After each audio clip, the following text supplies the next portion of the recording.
Bonjour, dans le cadre des formations mises en œuvre par la communauté d'incubateurs Afrique Innove à l'endroit des structures d'appui à l'entrepreneuriat innovant en Afrique francophone,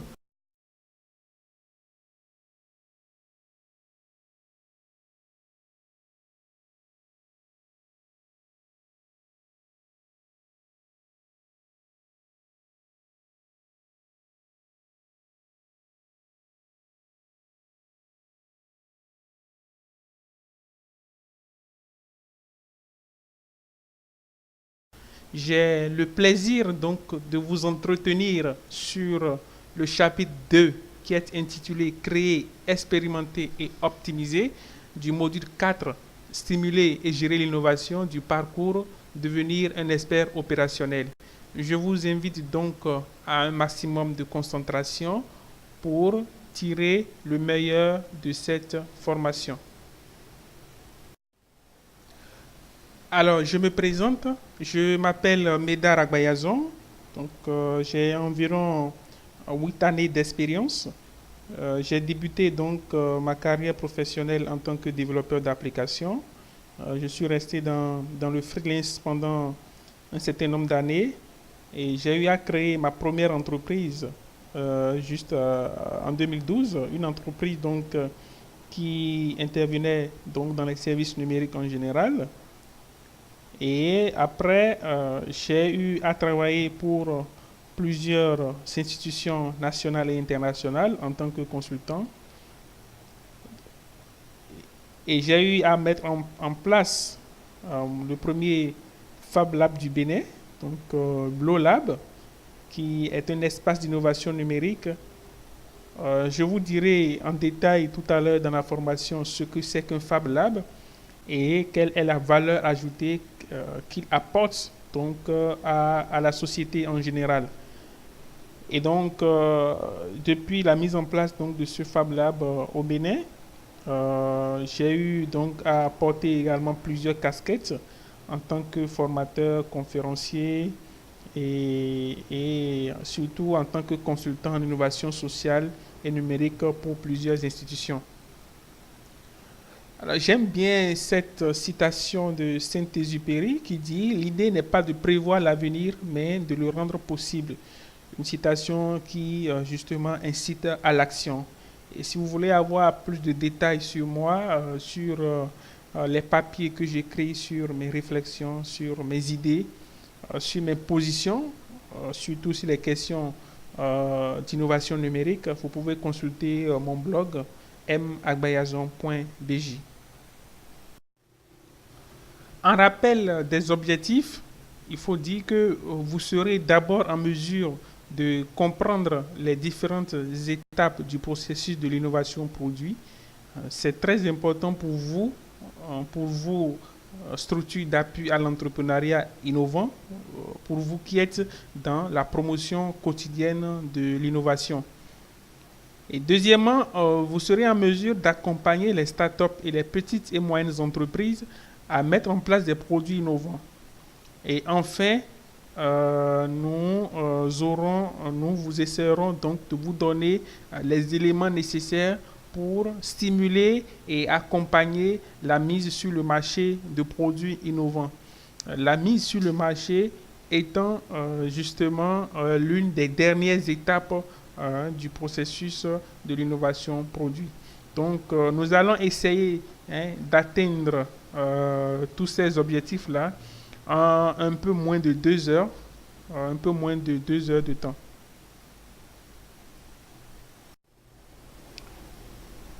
Alors, le plan que je vous propose est constitué de 4 principaux points. D'abord, le premier point, on va parler de l'innovation de manière générale. On va essayer donc de comprendre ce que c'est que l'innovation et l'innovation produit. On va aborder les différentes étapes de l'innovation. Je vais parler surtout de la typologie de l'innovation, mais avec des exemples concrets pour étayer chacun donc, de ces concepts. Et nous nous attaquerons essentiellement donc, à l'innovation produit. Le deuxième grand point, c'est le processus d'innovation produit. Cela est très important pour vous de savoir les principaux modèles donc du processus d'innovation qui existe, également les grandes étapes pour pouvoir suivre et coacher comme cela se doit les différentes startups ou les différentes petites et moyennes entreprises que vous accompagnez. Le troisième point est, est intitulé Les principaux leviers d'innovation à favoriser. Vous ne pouvez pas attaquer tout de suite la promotion de l'innovation au sein des entreprises que vous incubez sans fondamentalement maîtriser les enjeux à résoudre. Ces enjeux constituent la première des choses. La maîtrise de ces enjeux est essentielle pour pouvoir attaquer sous le bon angle hein, disons les différents produits que vos startups en fait développent. Et donc, nous parlerons donc en deuxième partie donc, de ce troisième point de la création, de l'expérimentation et de l'optimisation produit en mettant l'accent sur justement quelques stratégies que vous pouvez utiliser pour pouvoir de manière rigoureuse faciliter la création, faciliter l'expérimentation et faciliter l'optimisation donc, du produit au niveau donc, des entreprises qui sont en votre sein. Et en troisième partie, donc toujours de ce troisième point, nous parlerons essentiellement des Fab Labs. Les Fab Labs, qui sont justement des laboratoires d'innovation numérique aujourd'hui, qui, avec des machines, avec des process vraiment à part entière, hein, peuvent aider à pouvoir suivre de manière assez rigoureuse, de manière assez pointue et assez professionnelle dans les différents produits qui sont développés. Donc, on va donner quelques exemples d'ailleurs de Fab Lab en Afrique francophone surtout. Alors, le dernier point, c'est justement le travail que nous avons eu à faire pour identifier quelques produits innovants, notamment dans des Fab Labs que nous avons eu à questionner. Donc, on a eu à faire une petite étude pour analyser les différentes étapes que les entreprises qui sont incubées dans les Fab Labs suivent hein, pour pouvoir développer des produits innovants vraiment qui arrivent à apporter réellement une valeur ajoutée à la population. Donc nous finirons dans notre présentation par ces exemples concrets. Top, c'est parti. On va démarrer donc par la première partie qui porte sur l'innovation. Alors, l'innovation, c'est une nouveauté qui génère de la valeur. Et cette valeur, elle peut être économique ou d'usage. Donc, c'est ce quelque chose de nouveau hein, qui est créé et qui a une valeur. Mais attention, ce quelque chose doit satisfaire un besoin solvable hein, et doit être en mesure de créer de la richesse. Un besoin solvable, c'est un besoin pour lequel le client ou le consommateur est prêt à payer le prix. C'est-à-dire qu'il dispose des moyens et il est prêt à payer de manière conséquente le prix. Donc, c'est les mots forts hein, quand on parle d'innovation. Donc, c'est nouveauté, c'est valeur, c'est le besoin. Donc, ça doit forcément rencontrer un marché et ça doit apporter de la valeur ajoutée. Ça doit pouvoir créer de la richesse.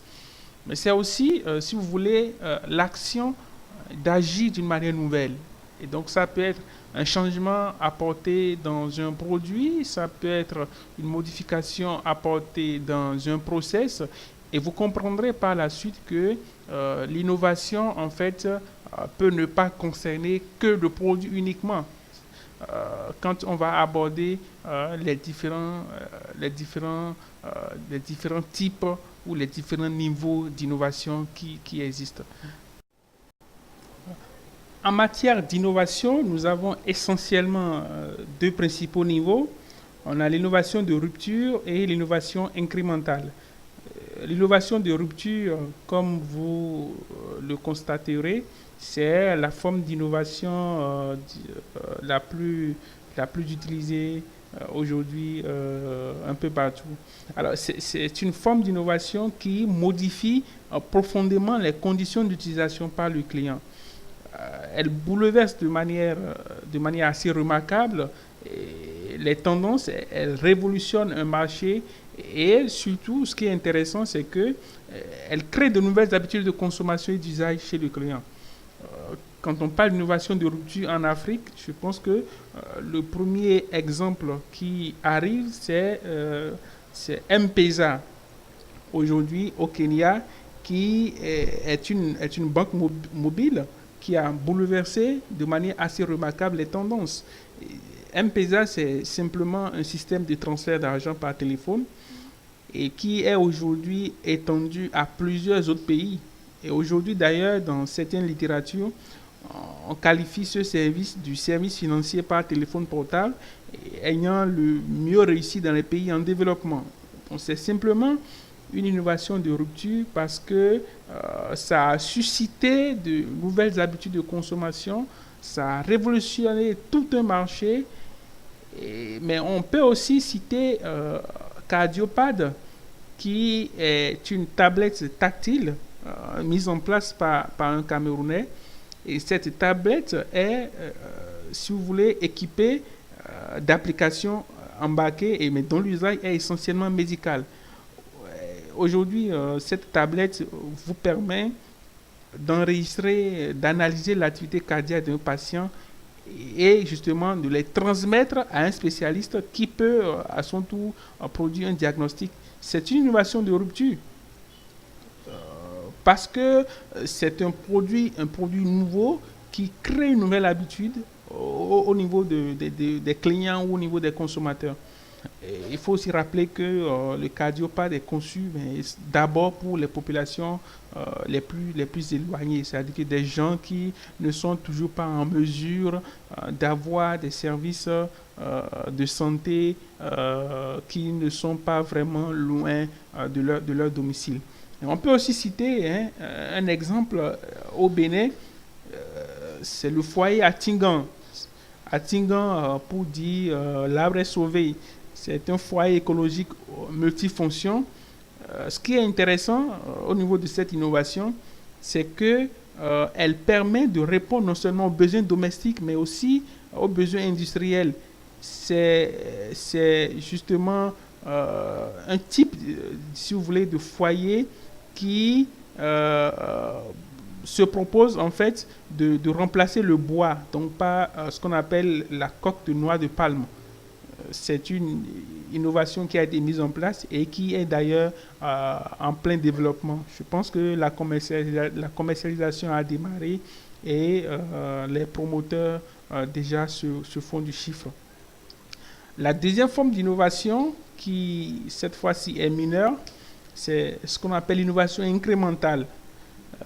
Sa principale caractéristique, c'est qu'elle améliore les conditions d'utilisation par le client. Elle n'est pas aussi brutale, elle n'est pas aussi radicale comme la première forme d'innovation. Et les exemples, il y en a aussi quelques-uns qu'on peut citer. Quand vous prenez par exemple votre souris, votre souris optique, c'est une forme d'innovation incrémentale parce que avant c'était la simple souris à billes, mais on est passé à la souris optique et on est passé même par la suite à la souris sans fil. Donc c'est une forme d'innovation et incrémentale aujourd'hui. Donc voilà essentiellement les deux principaux niveaux d'innovation. Alors, ces deux types d'innovation sont complémentaires. Parce que l'innovation incrémentale, elle, permet d'améliorer, disons, un modèle économique existant. Alors que l'autre, donc l'innovation de rupture, elle, justement, permet d'inventer le modèle économique de demain. C'est un modèle économique vraiment tout nouveau qui révolutionne les choses. Attention, le modèle économique, c'est justement cette manière-là dont votre entreprise, dont votre start-up, dont votre organisation génère ou va générer de la rentabilité. Mais il est très important, mais il ne se limite pas seulement à une seule fonction. Le modèle économique, c'est au moins trois fonctions au niveau de l'entreprise.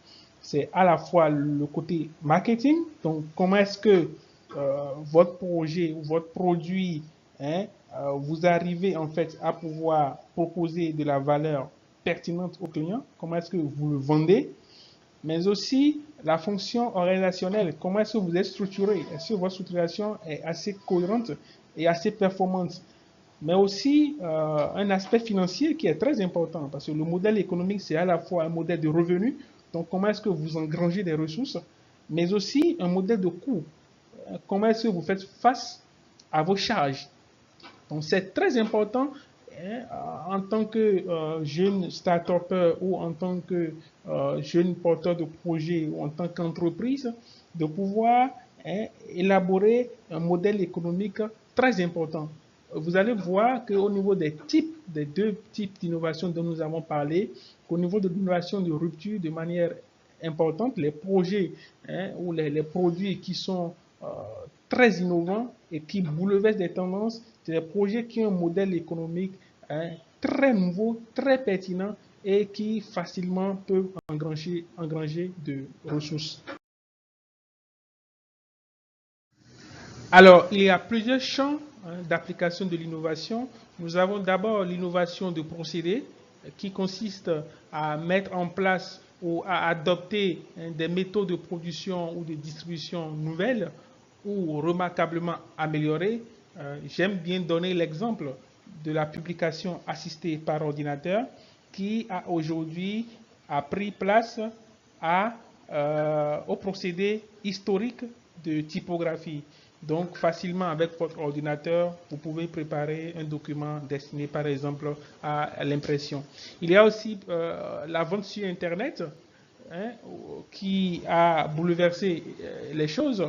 Aujourd'hui, vous n'avez plus besoin forcément d'aller en magasin pour voir physiquement votre produit avant de le commander et de l'avoir chez vous. Alors, le deuxième champ, c'est l'innovation de produits. L'innovation de produits qui est simplement la mise au point ou la commercialisation d'un produit nouveau. Donc, par produit, on entend un bien ou un service. Mais ça peut être aussi un produit dans lequel on intègre ou on incorpore une nouveauté. On peut donner des exemples, hein, l'ordinateur, l'automobile, etc. Mais il y a aussi l'innovation organisationnelle qui consiste à mettre en place ou à adopter une nouvelle organisation de travail. Ce type d'innovation, d'une manière ou d'une autre, s'apparente à l'innovation de procédés. Alors, en matière d'innovation organisationnelle, on peut citer par exemple le self-service dans la restauration. Le self-service qui est simplement, si vous voulez, une technique de restauration dans laquelle le client se sert lui-même. Donc, c'est un type d'innovation qui s'applique donc à l'organisationnel. Ici, nous nous attarderons à l'innovation produit qui, comme je l'ai dit tout à l'heure, est la mise en place d'un produit nouveau ou la transformation d'un produit existant en intégrant ou en incorporant une nouveauté. Et un produit répond à des caractéristiques. Un produit obéit à un certain nombre de principes qu'il est très important de savoir. Vous devez, par exemple, savoir l'usage que le client aura à faire de votre produit et quel est le problème ou quel est le besoin que vous voulez satisfaire en mettant en place ce produit-là. Les caractéristiques opérationnelles, qu'est-ce que le client fera de votre produit et pourquoi va-t-il l'acheter et quelles sont ses attentes et comment vous voulez résoudre ce problème-là en mettant en place votre produit. Les spécifications techniques, les différents composants, par exemple, qui ont servi à la mise en place de votre produit, les matériaux, les logiciels ou les différentes applications embarquées, c'est des détails qu'il est important de savoir tout de suite avant de se lancer dans la mise en place d'un produit innovant. Le design, comment est-ce que vous voulez assurer une ergonomie assez remarquable et pertinente pour attirer la clientèle. Pour ceux qui sont dans le domaine de développement d'applications, ils savent que l'ergonomie occupe une place de choix pour le client parce que c'est d'abord ça qu'elle apprécie tout de suite lorsque vous lui soumettez votre application. La question de packaging, comment est-ce que votre produit sera emballé. Donc l'emballage. Parce que le client qui vient tout de suite sur le marché, qui voit votre produit, même sans l'utiliser, même sans l'avoir encore utilisé, il peut apprécier hein, à l'aide simplement de l'emballage que vous mettez à sa disposition. Donc l'emballage est également très important. Comment est-ce que vous rendez attrayant votre produit, vous l'emballez pour qu'il attire le client? Le conditionnement, l'éco-conception. Donc, est-ce que votre produit répond aux règles élémentaires en matière de protection de l'environnement, en matière de développement durable? Vous devez répondre à ces questions-là. Il faudrait également savoir que le produit est comme un être humain. Il naît, il grandit et il meurt. Donc, vous voyez au niveau de ce graphe-là, en abscisse le temps et en ordonnée les ventes. Et donc, après la phase de lancement de produit, vous voyez une certaine une certaine croissance qui est observée. Et à l'étape donc de maturité, il y a une stabilité dans la vente. Et juste après, le produit chute. Donc, le produit est comme un être humain. Il naît, il grandit, il meurt. Voici un exemple concret d'un produit innovant. C'est la décortiqueuse de Fonio Sanoussi, une décortiqueuse mise en place par un Sénégalais. Et voici donc les caractéristiques donc, de ce produit-là pour vous donner une idée des différentes valeurs de ces caractéristiques dont on a parlé tout à l'heure. Donc l'usage, par exemple, c'est une décortiqueuse de Fonio. Donc l'usage est très bien précis. On sait exactement ce que veut faire ce produit-là. Quelques caractéristiques opérationnelles, donc en termes de poids ou en termes de quantité du produit qu'il est capable donc, de décortiquer dans le temps. Et les spécifications techniques, donc cette décortiqueuse-là dispose donc d'une trémie de remplissage, dispose d'une enceinte de décortiquage et dispose donc d'un cyclone de récupération du son. Le taux de brisure donc, est également précisé ici, donc le taux de décortiquage et la consommation aussi en énergie électrique est également précisé ici. Donc tous ces détails-là sont mis pour faciliter un peu l'appréciation par le consommateur final. Donc quelqu'un qui voit tout de suite ce produit-là et qui voit ses caractéristiques a une idée précise de l'usage donc qu'il peut faire de ce produit-là et puis des autres détails que vous avez donc au niveau de ce visuel-là. Ici, nous allons parler des règles qui caractérisent l'innovation produit. Et un produit, en fait, mis sur le marché peut être un produit nouvellement créé. Et la création de nouveaux produits se nourrit essentiellement de la créativité sur l'existant. C'est-à-dire que vous devez avoir une connaissance plus ou moins parfaite de l'existant, c'est-à-dire les concurrents, vos concurrents actuels, les différents clients qu'ils ont, les produits actuels qu'ils développent et les technologies associées. Ce travail est très important, mais on remarque que beaucoup le négligent. Il est très important pour pouvoir bien peaufiner votre offre, pour pouvoir bien peaufiner votre produit et pouvoir vous installer confortablement sur le marché. Il y a aussi l'imitation. Alors, l'imitation n'est pas interdite dans l'économie de l'innovation. Vous pouvez bel et bien imiter un produit et innover dans le modèle économique. D'ailleurs, en imitant le produit, vous limitez les risques de déperdition. Et j'aime Steve Jobs qui disait lors du lancement de son iPhone, je cite, « Nous n'avons jamais eu honte de voler les excellentes idées. » Donc, l'imitation n'est pas interdite. Et aujourd'hui, si vous prenez les plateformes e-commerce en Afrique, vous prenez par exemple Jumia en Côte d'Ivoire ou bien walawala.bj au Bénin, vous allez voir que c'est des plateformes qui ont pu se contextualiser, c'est-à-dire qui ont pu adapter leur modèle aux réalités qui sont les nôtres. Par exemple, elles ont pu intégrer comme méthode de paiement le paiement à la livraison. Dans un contexte qui est le nôtre où les cartes bancaires ne sont véritablement pas une réalité ici. Il y a également l'amélioration, c'est-à-dire que vous pouvez prendre un produit existant, l'améliorer, le transformer pour le rendre concurrentiel sur le marché. Et la dernière typologie ou la dernière catégorie, c'est les produits transposés. Donc, vous pouvez joindre, si vous voulez, deux modèles ou deux technologies pour pouvoir créer un produit innovant. Si je prends par exemple M-Pesa au Kenya, M-Pesa a pu transposer la banque à la téléphonie. Et actuellement, ce produit-là s'impose donc dans son environnement. Alors, l'innovation se repose d'abord sur un besoin que vous pouvez remarquer dans votre environnement, un besoin qui peut être une situation que vous avez vécue personnellement, un besoin qui peut être une situation que quelqu'un ou un proche à vous a eu à vivre. Et du besoin naît l'idée. L'idée qui va permettre justement de bien circonscrire la mise en exécution de votre solution. Et ensuite, la technologie associée.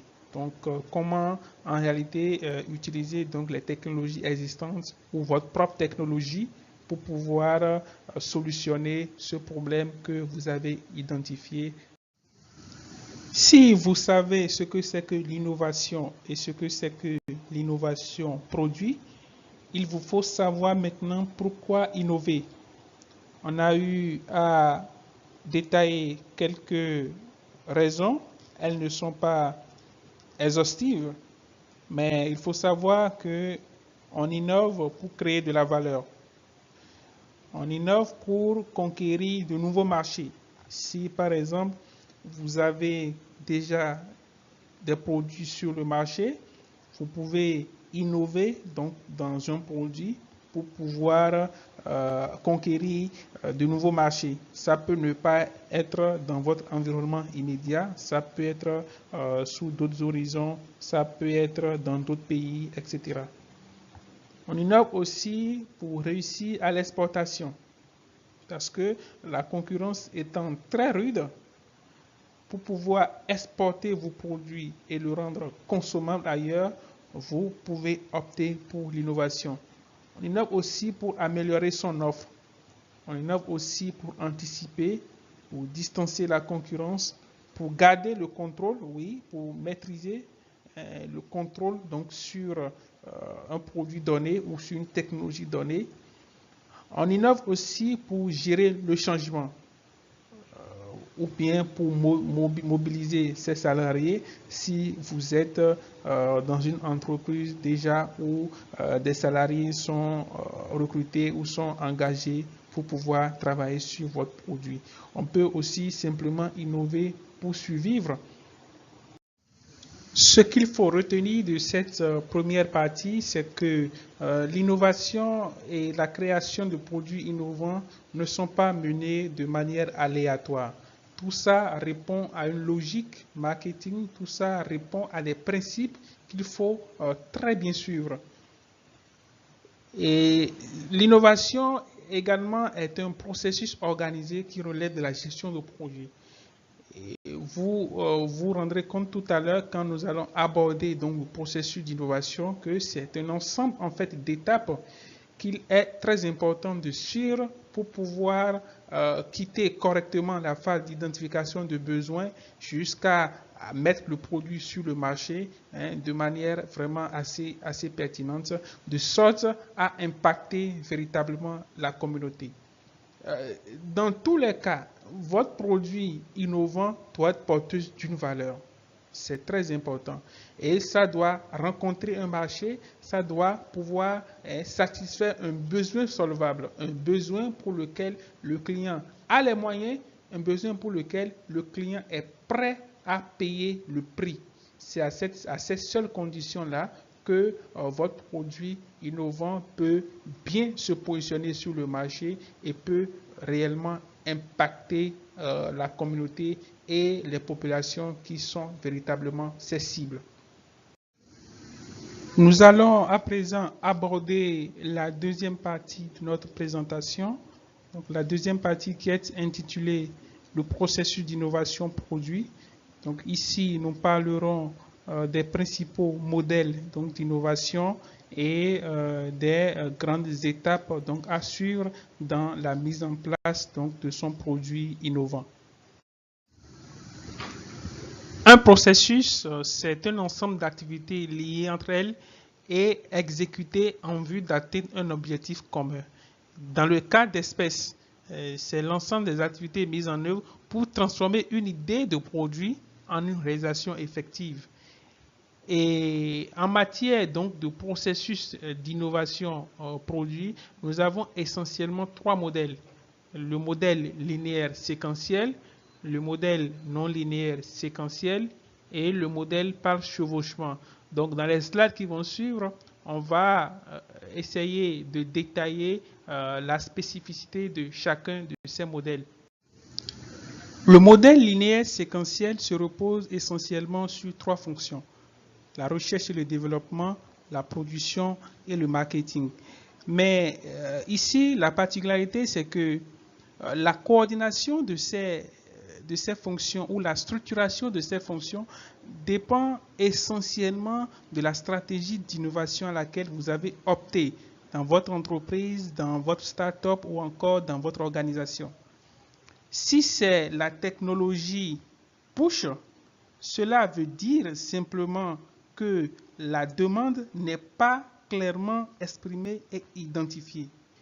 Et vous voyez là que le marketing apparaît en dernière position parce que c'est précisément donc à cette étape-là qu'on commence par chercher un marché au produit et qu'on commence justement par organiser la rencontre entre ce produit nouveau-là et la demande. Donc, le marketing vient en dernière position.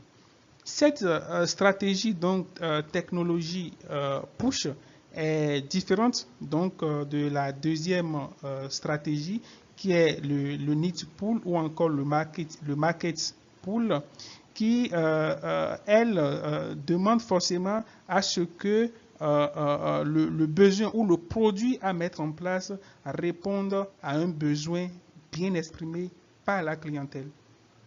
Et naturellement, cette démarche est moins risquée parce que l'approche définie consiste d'abord à faire un travail donc, de terrain pour effectivement se rendre d'abord compte que le produit à développer équivaut aux besoins de la clientèle. Quand vous prenez la technologie push, on peut citer des exemples. On peut par exemple parler de l'iPod de Apple. Il faut vous rappeler ce smartphone ou ce téléphone qui avait été développé essayait de regrouper un smartphone et un ordinateur dans un seul produit. Mais il n'y avait pas une demande en tant que telle de la clientèle. C'est l'avancée technologique qui a conquis les acheteurs de ce produit-là. Donc voilà les deux variantes. Donc, en matière donc, de business linéaire, en matière donc, de modèle linéaire séquentiel, et c'est à l'entreprise, c'est à la start-up ou c'est à l'organisation de décider donc, de ce qu'elle a à faire pour pouvoir mettre sur le marché son produit. Ce modèle présente l'avantage d'être surtout facile et simple à mettre en œuvre parce que se reposant sur une stratégie linéaire, mais il présente aussi des inconvénients. Il peut y avoir du cloisonnement parce que l'entreprise ou l'organisation ou la start-up étant entre la technologie push et le market pool, il peut y avoir des cloisonnements au sein des différentes étapes. Les décisions ne se font qu'en fin de chaque étape. C'est aussi un inconvénient parce que si, par exemple, pour la technologie push, l'entreprise est à une phase de marketing et se rend compte qu'il y a des erreurs au niveau de la recherche et du développement ou au niveau de la production, ce serait très difficile de repartir en erreur. Donc, ce qui peut engendrer une lenteur excessive sur la réalisation de ce projet-là. Le modèle non linéaire séquentiel est strictement séquentiel, c'est-à-dire que pour passer d'une étape à une autre, il faut forcément valider l'étape précédente. Ce modèle présente également plusieurs avantages. il intègre d'abord les fonctions essentielles dont on a parlé, mais il est rationnel, il est assez simple à mettre en œuvre et il permet surtout de réduire le risque et le délai. Le dernier modèle, c'est le modèle par chevauchement. Ici, en fonction des ressources que vous avez à votre disposition, en fonction de la cible, en fonction de votre délai, etc., vous pouvez faire chevaucher les phases entre elles de manière à atteindre l'objectif visé. C'est vrai qu'il y a un certain probabilisme dans la réalisation de ce projet-là, mais ça peut vous permettre de raccourcir les délais et de vite réaliser votre projet selon les ressources et les différentes contraintes que vous avez. Les différents modèles présentés, il faut maintenant savoir qu'aucun d'eux n'est parfait. Le tout dépend du contexte qui est le vôtre, des contraintes qui sont les vôtres, des ressources qui sont les vôtres. Le modèle par chevauchement serait mieux adapté donc pour les petits projets parce que l'arrêt momentané du projet ne vous coûtera pas beaucoup de ressources vu justement le fort probabilisme qu'il y a dans la réalisation. Mais par contre, le modèle non linéaire séquentiel est mieux adapté à l'innovation radicale ou aux grands projets parce que vous y allez de manière séquentielle, vous validez chaque étape du processus et vous êtes très rationnel et très efficace dans la conduite donc, de ce projet-là. Nous allons aborder maintenant les grandes étapes de développement d'un produit innovant. L'innovation produit, faut-il le rappeler, c'est un spectre très large qui va de l'identification du besoin jusqu'à la mise sur le marché et à la commercialisation du produit. Et c'est essentiellement 5 grandes étapes. D'abord, la phase d'idée, donc la génération d'idées sur la base donc, des phénomènes ou sur la base d'une expérience personnelle que vous ou quelqu'un de votre entourage a eu à vivre. La deuxième étape, c'est l'étude de la faisabilité. La troisième étape, c'est le développement du projet.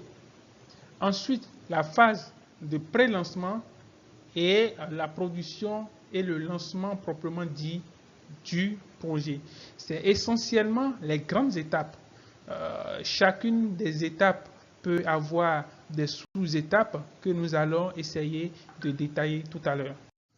La première étape, c'est l'étape de génération d'idées. Donc, il faut rechercher suffisamment d'informations pour pouvoir élaborer, pour pouvoir concevoir et développer un produit innovant, pertinent. Il faut se poser plusieurs questions. Par exemple, qu'est-ce qui existe déjà? Il faut avoir une idée des produits similaires qui existent et de la particularité de chacun d'eux. Quels sont les besoins du marché? Vous êtes venu sur un marché qui n'est pas aussi neutre, donc c'est un marché sur lequel il y a des concurrents d'une manière ou d'une autre. Donc vous aurez à demander, vous aurez à questionner donc ce marché-là sur ses potentiels besoins. Qu'est-ce que l'innovation apporte de mieux? Vous devez également savoir la valeur ajoutée que votre produit apporte parce que tous ces éléments-là vous permettront de construire votre argumentaire de vente. Quelles sont les solutions proposées par les concurrents et comment ces solutions sont produites, comment est-ce qu'elles sont distribuées et comment est-ce qu'elles sont vendues.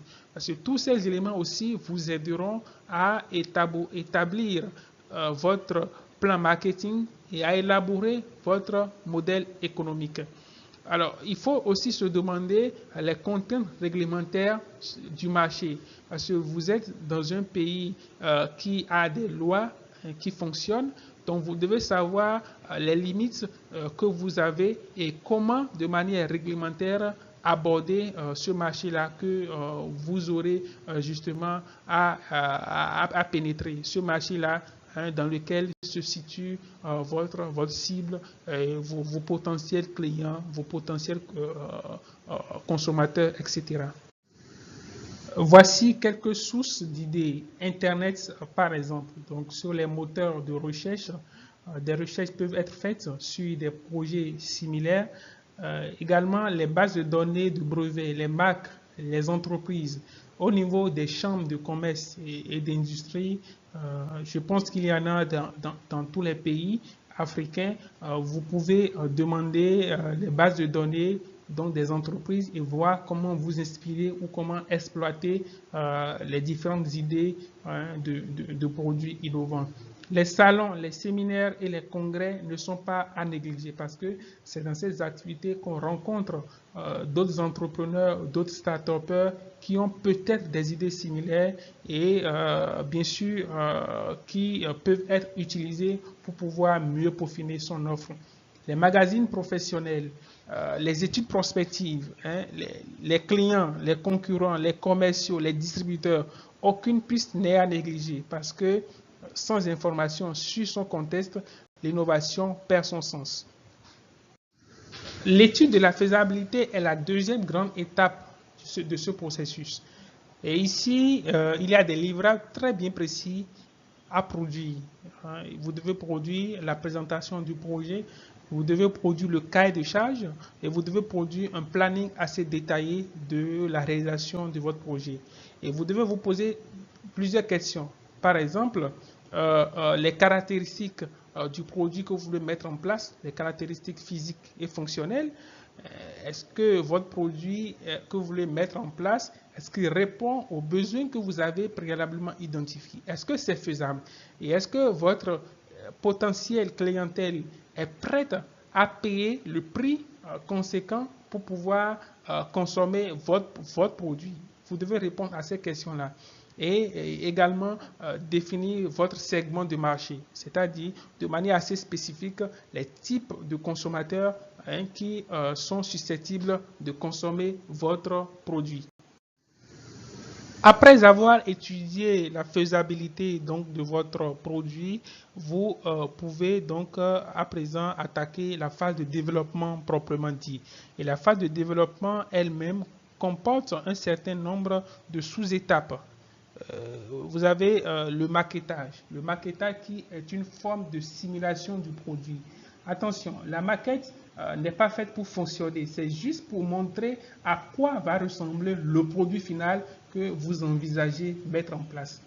Donc, après le maquettage, il y a le prototypage. Le prototypage, c'est la démarche qui consiste à réaliser un prototype. Et un prototype, c'est un exemplaire encore incomplet ou, si vous voulez, non définitif de ce que pourra être le produit ou l'objet final. Un prototype a des caractéristiques très importantes. Il doit répondre aux besoins que vous avez préalablement identifiés.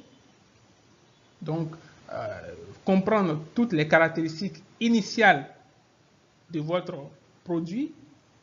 Il doit fonctionner de manière satisfaisante parce que, comme je l'ai dit, le prototype, c'est un exemplaire, sauf qu'il n'est pas définitif. Et enfin, il doit respecter les contraintes de coût. Donc, le procédé de fabrication utilisé, le fonctionnement donc du produit final. Mais le prototype, c'est aussi en fonction de la nature du projet, qu'il s'agisse par exemple d'un produit de développement logiciel ou d'un produit de mise en place d'un objet physique. Le tout dépend de la nature du projet que vous voulez mettre en place. La troisième sous-étape, c'est le test et la validation. Alors, pour le test et la validation, ça dépend. Vous pouvez faire appel à des experts ou à des potentiels clients ou à des collaborateurs. Le cas que je rencontre souvent, c'est que les porteurs de projets font appel à un segment de marché. Ils arrivent à identifier des échantillons qu'ils appellent et qui expérimentent le projet là pendant une période quand même assez remarquable. Et enfin, la phase pré-série qui précède même la phase de série. Ici, il faut savoir que le prototype numéro 1 est rarement satisfaisant parce qu'on parle de prototype. C'est-à-dire vous le faites, vous l'ajustez, vous le testez, vous le retestez et vous le réajustez jusqu'à avoir un prototype qui correspond effectivement aux caractéristiques du produit final que vous voulez mettre en place. Donc, c'est plutôt très important de le savoir. La quatrième étape, c'est l'étape de pré-lancement. Le pré-lancement, c'est un certain nombre d'actions de communication et de marketing que vous entreprenez avant le lancement officiel du produit et avant sa mise en vente auprès du public. Le tout dépend de votre stratégie. Pour le pré-lancement, vous pouvez faire appel seulement aux influenceurs ou à la presse. L'idée du pré-lancement étant de créer un sentiment d'attente auprès de la cible et de prendre de la vitesse sur la concurrence. La dernière étape, c'est l'étape de lancement. Mais le lancement demande un certain nombre de tâches à faire en amont et en aval. En amont, par exemple, vous devez étudier correctement le positionnement du nouveau produit et le potentiel du nouveau marché. Cela va vous demander de faire l'analyse donc des forces, faiblesses, opportunités et menaces du nouveau produit que vous voulez mettre sur le marché. L'analyse des forces, faiblesses, opportunités et menaces est un outil décisionnel marketing par excellence. Il faut vraiment prioriser la mise, l'analyse donc de ces forces, de ces faiblesses, de ces opportunités et de ces menaces. Mais en aval, vous devez élaborer votre plan de lancement, avoir clairement une stratégie de lancement et surtout avoir une idée plus ou moins précise du budget et du retour sur investissement que vous aurez. Je vous présente ici un résumé des grandes étapes de la mise en place d'un produit innovant. Entendu que cette mise en place n'est pas que financière, elle n'est pas que technique, elle est aussi d'ordre commercial, elle est d'ordre managérial, d'ordre organisationnel, mais aussi d'ordre juridique. Quand vous prenez par exemple les aspects commerciaux et marketing, il est important de faire une formulation précise des besoins et des applications visées par la solution à mettre en place, de faire une étude de marché, d'élaborer une offre commerciale pertinente et de mettre en place lors de la phase de pré-lancement son action commerciale. Pour les phases techniques ou pour les aspects techniques, il est important donc d'élaborer un cahier de charge. Le cahier de charge permettra donc de spécifier de manière technique et fonctionnelle les différentes attentes de la solution à mettre en place. Il faut lever les barrières technologiques, donc faire le choix technologique des solutions à mettre en place. Il faut mettre en place le prototype et réfléchir à l'industrialisation et justement aux différents outils de promotion de la solution mise en place. Les aspects juridiques sont également très importants, comme je l'ai dit tout à l'heure. Donc, il faut forcément s'inspirer de la réglementation ou de la législation en vigueur dans le pays pour pouvoir pénétrer correctement sur le marché. Les aspects financiers sont également très importants. Il faut estimer les besoins de financement et les besoins des ressources déjà mobilisées, les besoins également de ressources à mobiliser. Il faut faire un plan de financement. On ne peut pas développer un produit innovant et se permettre de ne pas étudier de manière minutieuse les aspects liés aux finances. Il y a également les aspects d'ordre managérial et d'ordre organisationnel. Il faut identifier les facteurs clés de succès et d'échec, faire un planning de développement et constituer une équipe vraiment solide, une équipe compétente. Les talents ou l'accès aux talents fait partie des leviers en ce qui concerne donc l'économie des startups. C'est très important d'avoir dans son équipe des gens suffisamment rodés, des gens suffisamment compétents qui peuvent vous amener à conduire correctement votre projet. Et naturellement, réfléchir à comment mobiliser des investisseurs pour pouvoir financer son plan. Mais l'investissement ici, elle n'est pas que financier, elle peut être aussi d'ordre technique. Donc vous pouvez essayer de chercher des partenaires techniques, mais aussi des partenaires financiers pour votre produit. On va finir cette deuxième partie avec ceci. L'innovation émerge là où l'on ne s'y attend pas. C'est une réflexion que je partage avec vous, juste pour vous dire qu'on peut innover dans tous les domaines, dans tous les secteurs. Le plus important étant de bien identifier le problème et de suivre de manière assez rigoureuse l'ensemble des étapes de développement d'un produit innovant.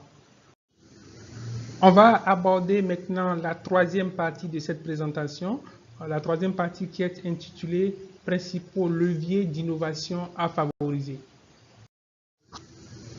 Avant d'aborder les leviers d'innovation à favoriser, vous devez comprendre les principaux enjeux à résoudre en matière d'innovation.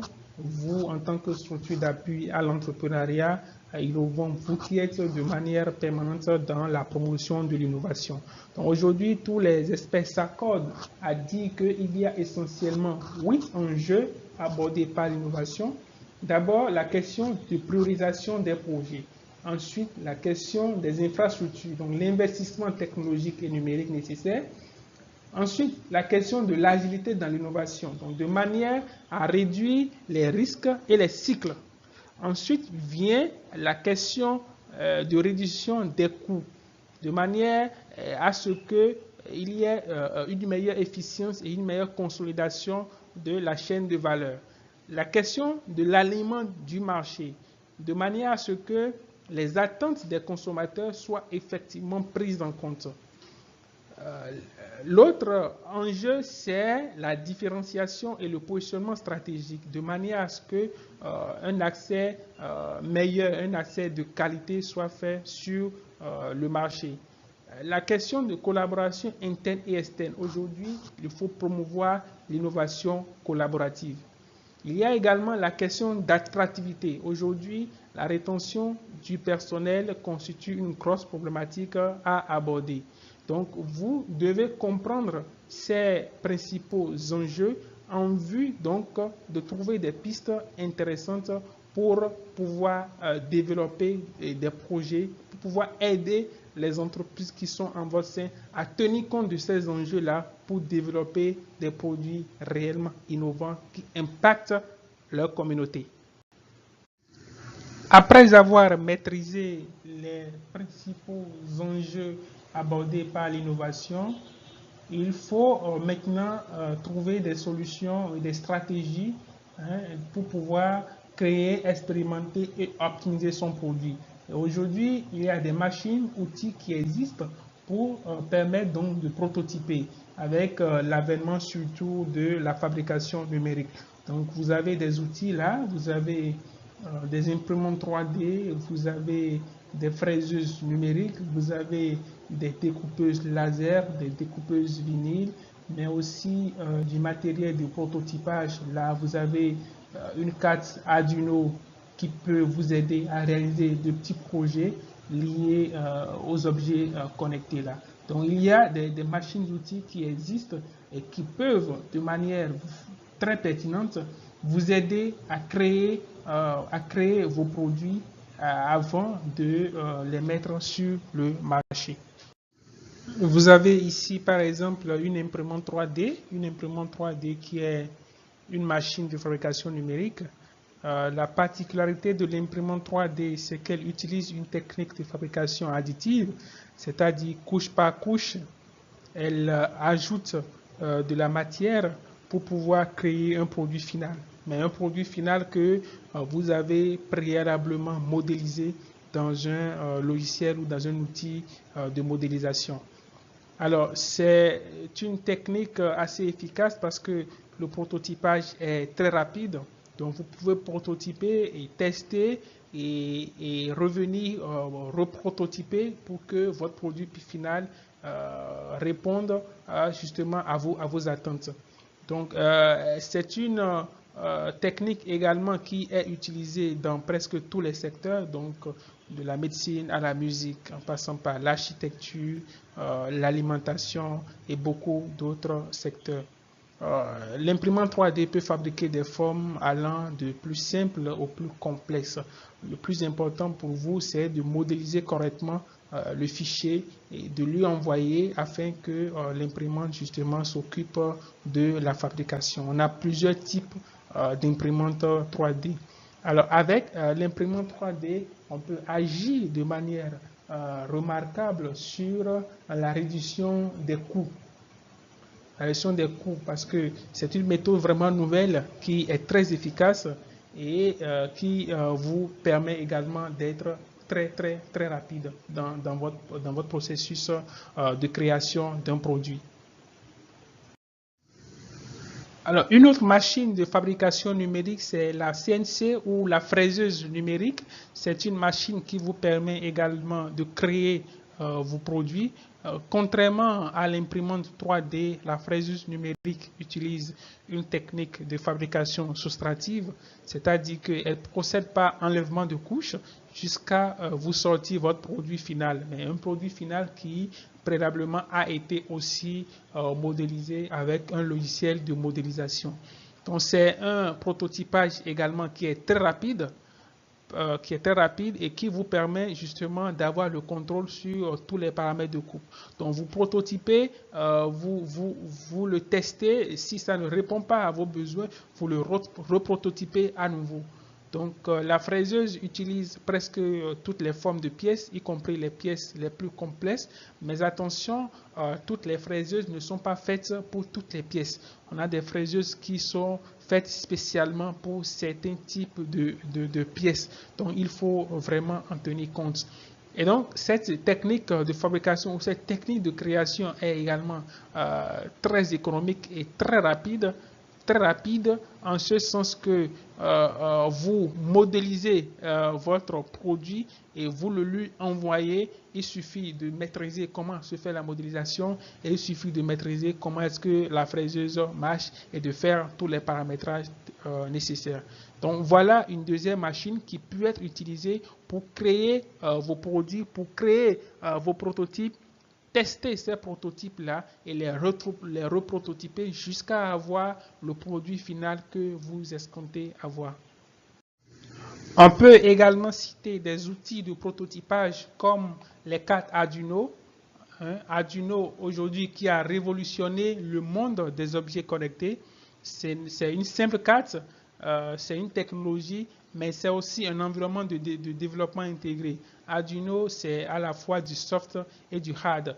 Donc, il vous permet de prototyper très rapidement vos objets connectés. Et Arduino est utilisé dans plusieurs domaines allant de la robotique à l'agriculture, en passant par la domotique, l'environnement, etc., etc. Elle est simple d'utilisation donc en tant que carte, mais en tant que logiciel aussi, est à moins de coût et c'est multiplateforme. Donc que vous soyez sur des solutions open source ou bien vous êtes sur des solutions propriétaires, vous pouvez utiliser Arduino. Arduino lui-même en tant que logiciel est open source. Arduino en tant que carte électronique est également du matériel libre. Donc en utilisant Arduino, vous pouvez de manière assez remarquable agir sur le coût des produits finaux que vous mettez sur le marché. En tant que structure d'appui à l'entrepreneuriat innovant, vous pouvez organiser des activités d'innovation pour imaginer le plus de solutions innovantes que possible.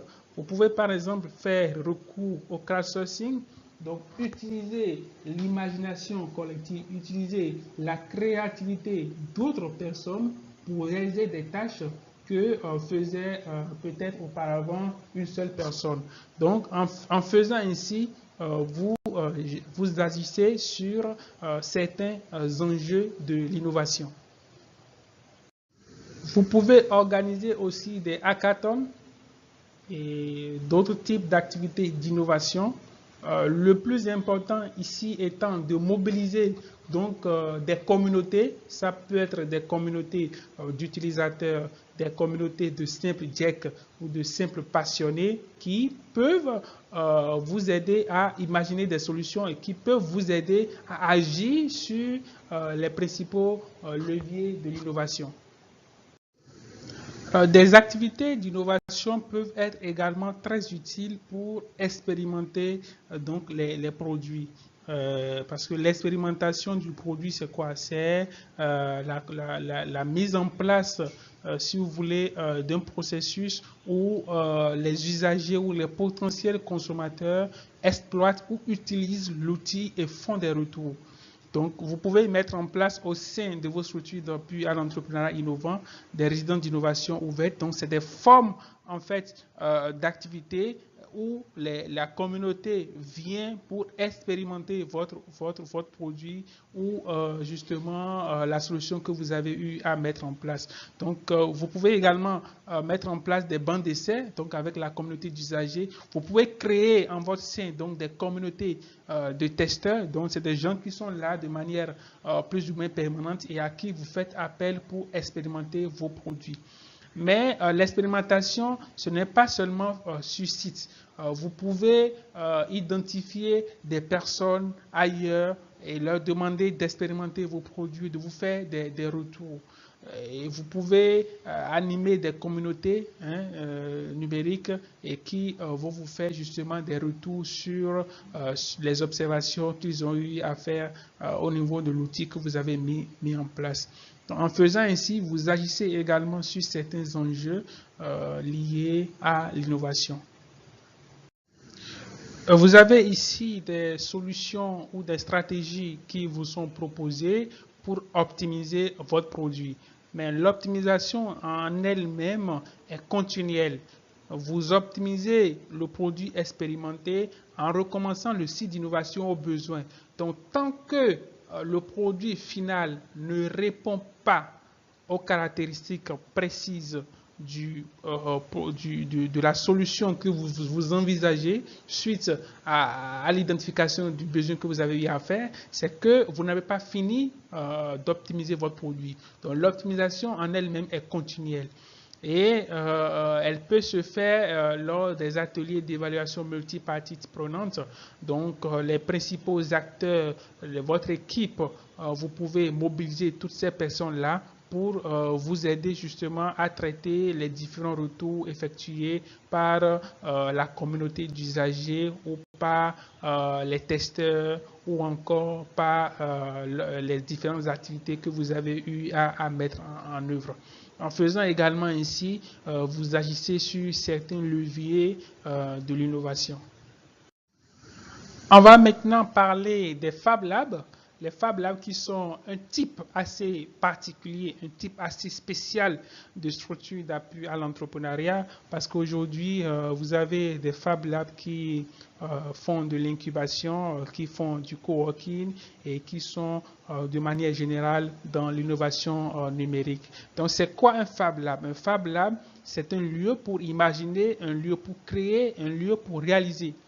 Et Fab Lab, c'est le diminutif de Fabrication Laboratory, c'est-à-dire que c'est un laboratoire de fabrication numérique, un espace d'innovation numérique, mais sa particularité, c'est qu'il dispose de machines-outils de conception, de machines-outils de fabrication numérique qui aident facilement les porteurs de projets, les startups, les petites et moyennes entreprises à pouvoir très rapidement prototyper et à pouvoir monter en compétences. C'est ça essentiellement le rôle des Fab Labs aujourd'hui.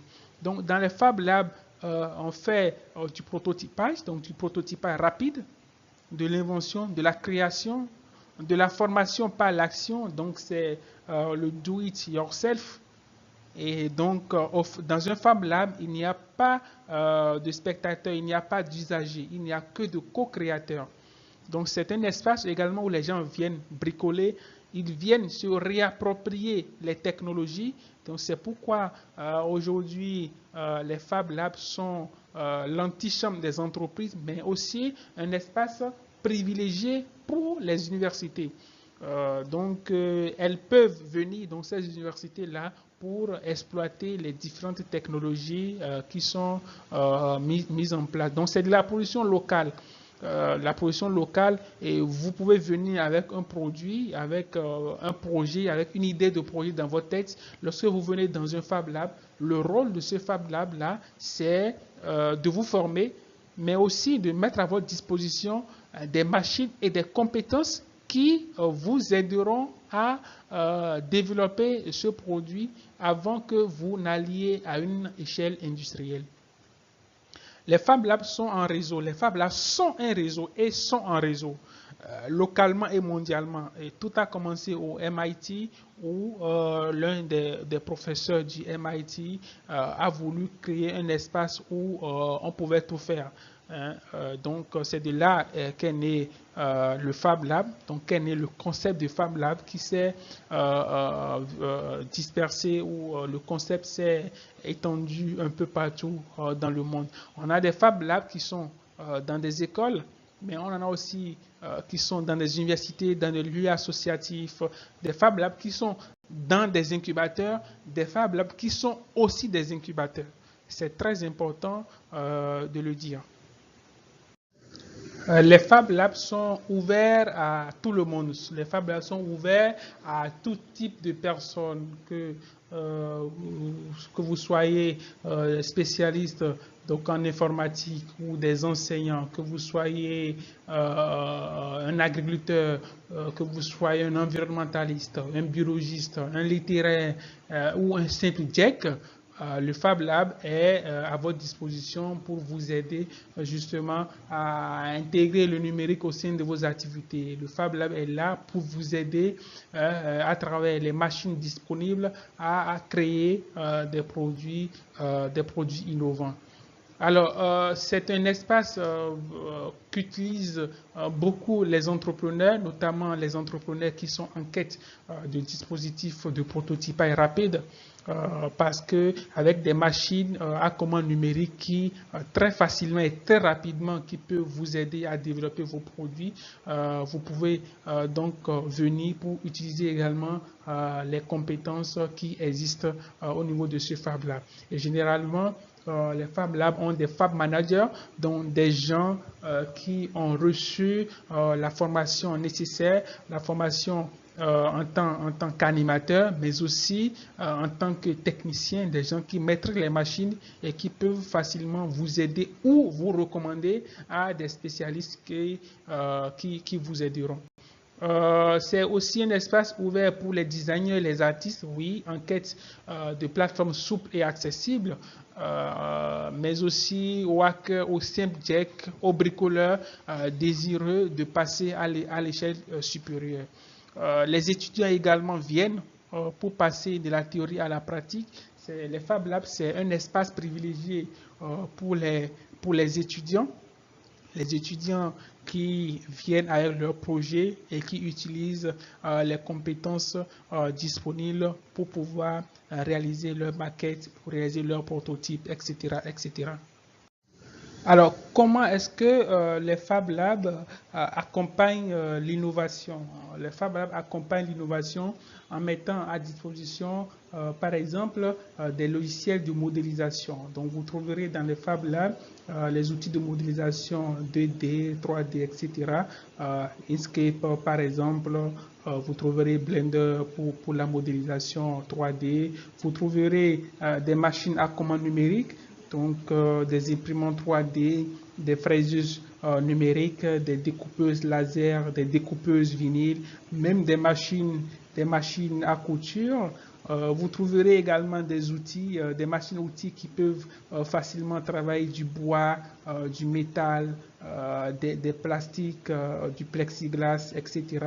Mais du petit outillage aussi, donc des kits et également électroniques. Donc vous trouverez des cartes Arduino, des microcontrôleurs, vous trouverez des capteurs, du petit matériel qui peut vous aider à réaliser vos projets IoT.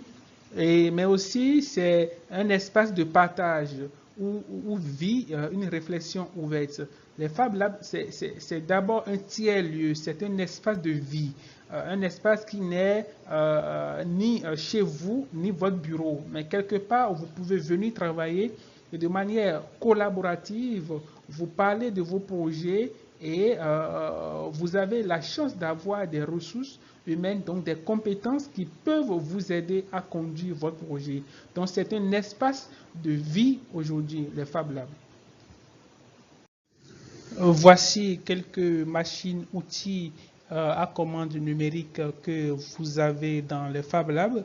Donc, l'imprimante 3D, la découpeuse vinyle, du matériel électronique, vous avez de la découpeuse laser, vous avez des fraiseuses qui peuvent travailler tout type de matière, donc du bois, du plastique, des fraiseuses qui peuvent vous aider à réaliser vous-même vos propres circuits imprimés, mais aussi des ordinateurs, des solutions open source. C'est aussi ça la particularité des Fab Labs. C'est des espaces qui promeuvent le logiciel libre sous toutes ses formes. Un logiciel libre, c'est un logiciel qui vous offre essentiellement 4 libertés. La liberté de l'exécuter, la liberté d'exécuter le programme, j'allais dire, la liberté de le modifier, la liberté de l'étudier et la liberté de le distribuer. Donc, la plupart des Fab Labs sont justement dans des philosophies open source.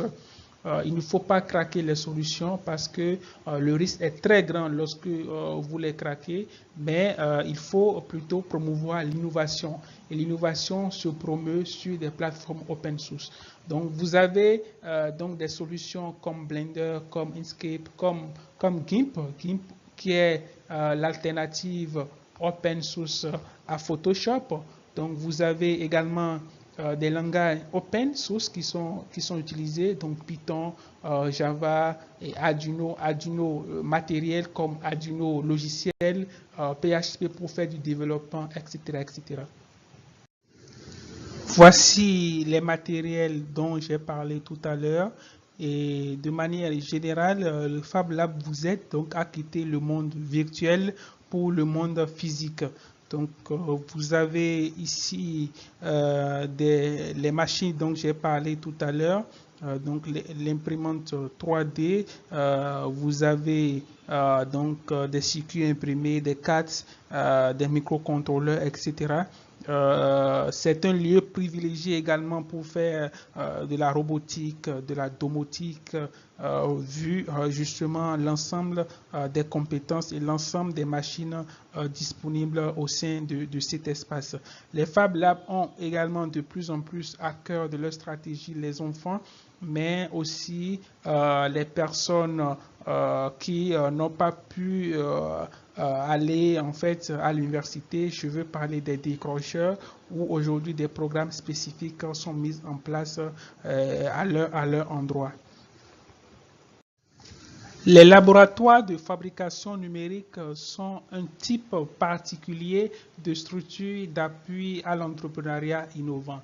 Et dans leur rôle d'appui à l'innovation, ils stimulent l'innovation sous toutes ses formes et dans tous les secteurs, donc en mettant à disposition les ressources nécessaires, les compétences nécessaires, les machines nécessaires. Et ils aident également à réaliser le prototype, à expérimenter vos produits et ils vous aident à optimiser votre produit.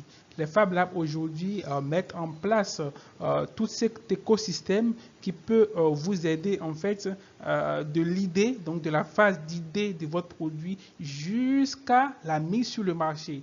Aujourd'hui, les Fab Labs ont pleinement cette compétence pour le faire. Les Fab Labs vous aident à utiliser les ressources, donc c'est un espace également de formation, d'apprentissage et de mutualisation. Et comme le dit d'ailleurs, comme le disent les principes fondamentaux du Fab Lab, que sont l'apprentissage, l'action et le partage. Donc, lorsque vous venez dans un Fab Lab, vous venez pour vous former, vous venez pour apprendre, vous venez pour partager vos connaissances et pour mutualiser les énergies pour développer des produits innovants. Les Fab Labs également aident à collaborer, à construire ensemble et vous aident à rencontrer des personnes passionnées, des GEC vraiment avec plusieurs compétences qui peuvent vous aider à conduire vos projets. On a des Fab Labs qui se spécialisent. Vous avez des Fab Labs qui ont comme domaine, par exemple, de spécialisation l'environnement ou l'éducation ou l'agriculture. Mais on a aussi des Fab Labs qui travaillent de manière générale et qui apportent des solutions novatrices dans les secteurs qui sont les leurs, dans les pays dans lesquels ils sont implantés. Les Fab Labs ont une charte parce qu'ils sont un réseau. Et quand vous venez dans un Fab Lab, vous avez la charte qui est exposée juste à l'entrée pour vous permettre justement de voir la mission et les principales responsabilités qui sont les vôtres lorsque vous venez dans l'espace. Donc la mission de manière générale, donc la mission des Fab Labs, c'est de mettre à la disposition du public des machines et des outils de fabrication numérique pour leur permettre justement d'innover, pour leur permettre de travailler sur des projets ou des produits innovants. L'accès n'est pas limité, tout le monde peut accéder à un Fab Lab et des activités également commerciales peuvent être développées dans un Fab Lab. Le plus important, c'est que vous partagiez les acquis avec les autres membres de la communauté. Les Fab Labs, il y en a un peu partout. Ici, nous nous sommes intéressés à quelques pays francophones de l'Afrique de l'Ouest. Au Bénin, par exemple, il y a un Fab Lab qui s'appelle Blolab, qui est d'ailleurs le seul Fab Lab dans ce pays-là, qui est un espace d'innovation sociale et numérique qui existe depuis environ 4 ans. Un Fab Lab qui fait beaucoup dans l'innovation numérique, un Fab Lab qui incube beaucoup de projets et qui travaille dans le secteur de l'agriculture, le secteur de l'environnement, le secteur de l'éducation et qui développe aujourd'hui des produits innovants très pertinents pour faciliter la vie à ses principales cibles. Au Togo, vous avez le WELab qui est le premier Fab Lab dans ce pays-là. Le WELab qui a développé d'ailleurs une imprimante 3D africaine, donc basée essentiellement sur le recyclage de matériel. Au Burkina Faso, il y a le Ouaga Lab qui est un Fab Lab présent dans ce pays depuis quelques années qui travaille essentiellement dans l'innovation numérique. Au Sénégal, il y a le DEFCO ACNEC Lab qui est un Fab Lab de l'association Kek Tiosan à Dakar. En Côte d'Ivoire, il y a le Babi Lab qui intervient également depuis plusieurs années sur la formation des enfants au numérique et qui fait beaucoup d'autres projets dans d'autres secteurs pour impacter sa communauté. On aborde ainsi la dernière partie de notre présentation, la dernière partie qui porte sur quelques exemples de produits innovants en Afrique francophone sur la base d'une étude que j'ai eu personnellement à mener il y a quelques semaines. Donc j'ai demandé en fait à ces femmes-là que j'ai identifiées de me faire part de quelques produits innovants qu'ils ont développés et surtout de détailler le processus qu'ils ont suivi dans le développement de ces produits-là. Donc, on a pu récupérer quelques données que je vais partager avec vous dans les slides qui viennent. Au Bénin, Blolab a développé un produit innovant qui s'appelle M-Agri+, un produit qui est né suite à la rencontre avec un agriculteur. Un agriculteur est venu il y a quelques mois au Blolab pour parler d'un problème lié à la maîtrise ou à la non-maîtrise donc des ressources en eau au niveau de son exploitation agricole. Donc Blolab a réfléchi et a sorti un produit qui consiste à rationaliser l'utilisation de l'eau dans les champs agricoles en permettant aux paysans d'irriguer à distance avec leur simple téléphone GSM. Aujourd'hui, le taux de couverture GSM est très important dans le pays. Vous avez presque, disons, toute la population qui a au moins un simple téléphone GSM. Donc l'idée derrière le projet, c'est de permettre aux paysans, depuis sa maison, de recevoir sur son téléphone les données liées à l'humidité du sol et de déclencher automatiquement l'irrigation de son exploitation agricole. Donc c'est ce projet qui a été développé. Et le processus mis en place, donc c'est d'abord de la phase de l'idée, suite à la rencontre avec ce paysan. Ensuite, il y a eu de la recherche qui a été faite, donc un peu de la veille pour voir les solutions similaires qui existent et comment s'en inspirer donc pour développer un produit innovant qui peut impacter donc les cibles.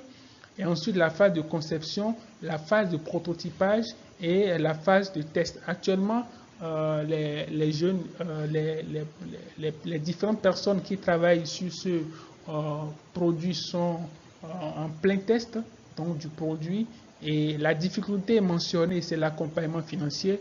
Le produit n'est pas encore en commercialisation et j'ai demandé également qu'ils mettent la définition d'un produit, et la réponse que je vous sers, c'est M-Agri Plus, le secret d'une bonne culture. Donc voilà les informations que j'ai pu collecter donc sur ce projet qui est incubé au sein de Blolab.